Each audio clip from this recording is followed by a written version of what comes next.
Hello, my name is Marina Manter. I'm the founder of the GBTH project, and I'm here to guide you through a hopefully quick tutorial on the fourth round of the GBTH Rachel Breaker collective exhibition.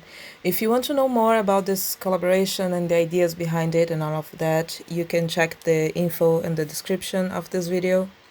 I'm just trying to guide you through the process real quick here. To join the GBTH Rachel Breaker collective exhibition, you have to IM me, Marina Munter, in Second Life, and I'll send you the invite to this private group, GBTH Rachel Breaker. And once you join, I'm gonna give you a kit with the figurine to customize. So this round we have a new figurine as usual, and it's this lovely bunny. You're gonna need to find a land where you can res and just be sure you have group tag on if necessary. Just double check everything, and I highly recommend also creating a little frame platform so you can res without the fear of getting lost in your inventory. In case you res and it returns, just relog and the box will be there. So I have already 5 kits here. So this is the kit. You right click, open. You have this group of objects which are all the boxed textures, and we're gonna look into them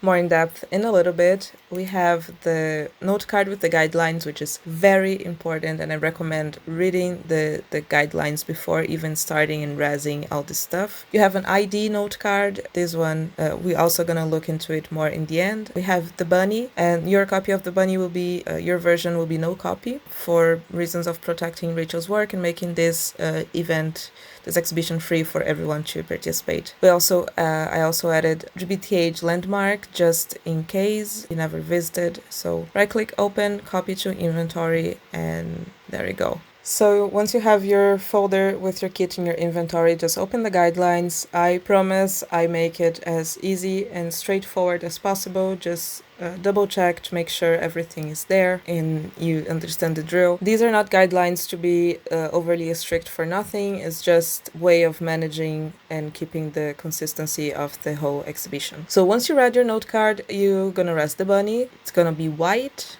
ready for you. Blank canvas for you to work on.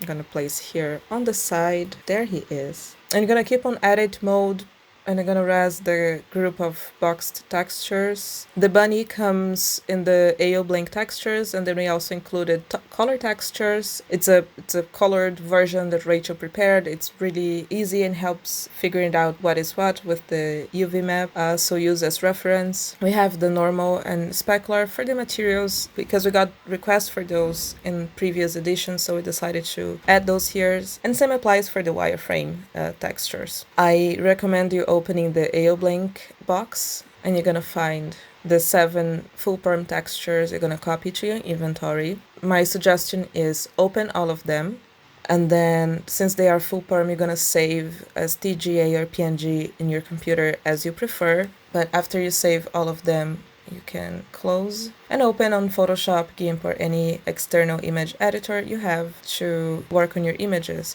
If you don't have any of those, you can also edit your texture and customize your figurine using the edit tools in your, just place a texture here and work around.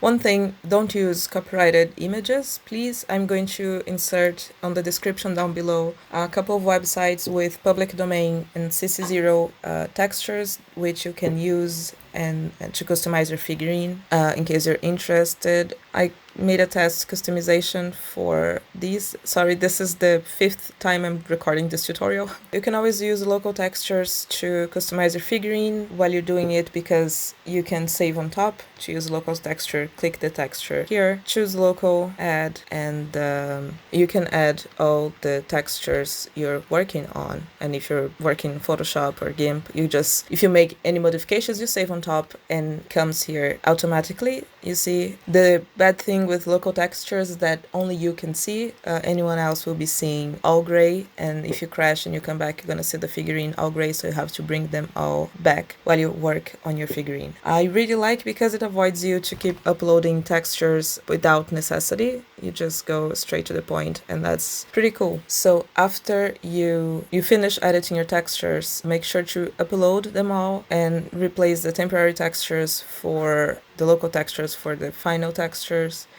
and I'm gonna just do here real quick. You can always relog if you're not sure, sorry, that the textures went through, or alternatively you can just remove the temporary textures from the local textures, and whatever hasn't been translated becomes gray. So that's also very practical. I come here and you have the back of the head as well, and you have the body back. There we go.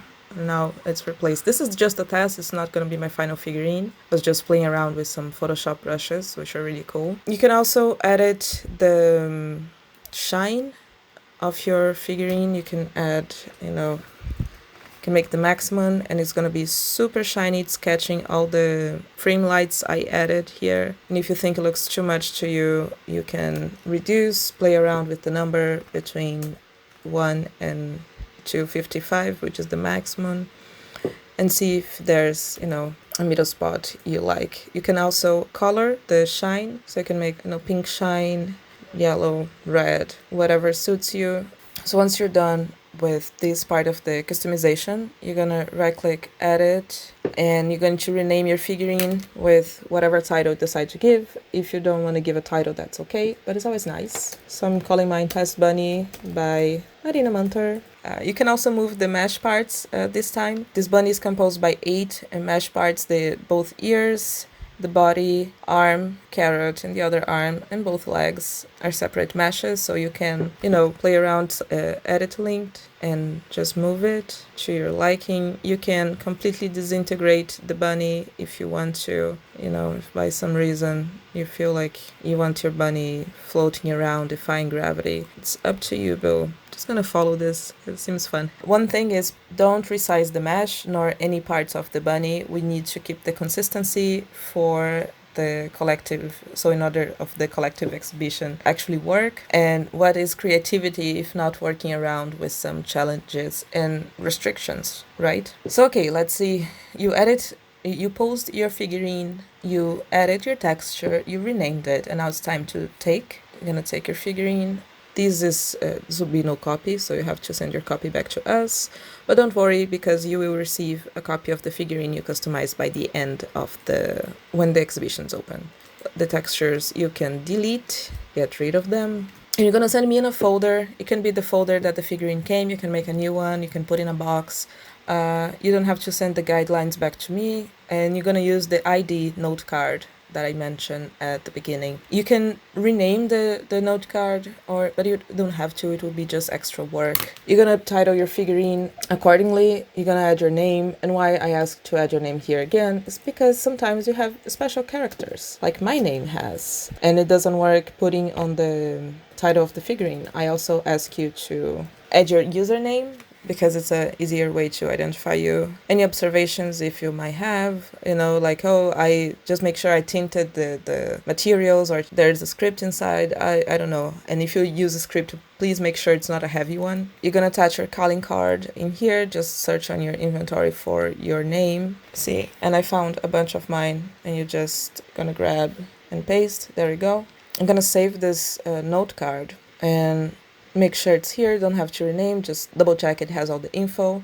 We also need a full prim by you, which will be the root prim for your figurine once exhibited. If people inspect, it will have you listed as the creator. So to create a prim, in case you don't know, just Ctrl B and the magic wand will appear. You again make sure you are in a land where you can rest, and you're gonna click the floor and a prim will appear. My default texture is the GBTH logo, so you can rename the prim, full prim Marina, there we go. And make sure it's the next owner is full prim, modify, copy, and transfer. After all of this, you're gonna take this prim and you're gonna add to your folder. You can rename the folder, just, you can put your name, the name of your figurine. It just helps me knowing who did what. And after that, you're gonna also make sure you're adding all because this is the one I did for the tutorial before. Just make sure you're adding all the textures you customized and make sure that the textures are full perm. You check right click properties. You're gonna end on this window here, and then just make sure next owner can modify, copy, and transfer all of your textures, and you're gonna add them here. You don't have to send me the landmark for the GBTH again. And there you have it. Might seem complex, but I swear it is not. Then once you have all of this put together, just send me an IM and check if I'm here or not on busy mode. And then you can send your figurine back to me. I'm gonna check it to see if everything is correct. And once the exhibition opens, you have a copy of your figurine, which is pretty cool. The deadline to send the figurine is October 2nd. The exhibition opens on October 17th, which is the GBTH anniversary. We'll be celebrating 4 years, and that's very exciting. And I think the best way to celebrate an anniversary of the GBTH is having this really cool collective exhibition. So that's it. I hope you guys enjoyed the process. I hope this tutorial was helpful. And if you have any questions, just hit me with an IM. Thank you so much for your time.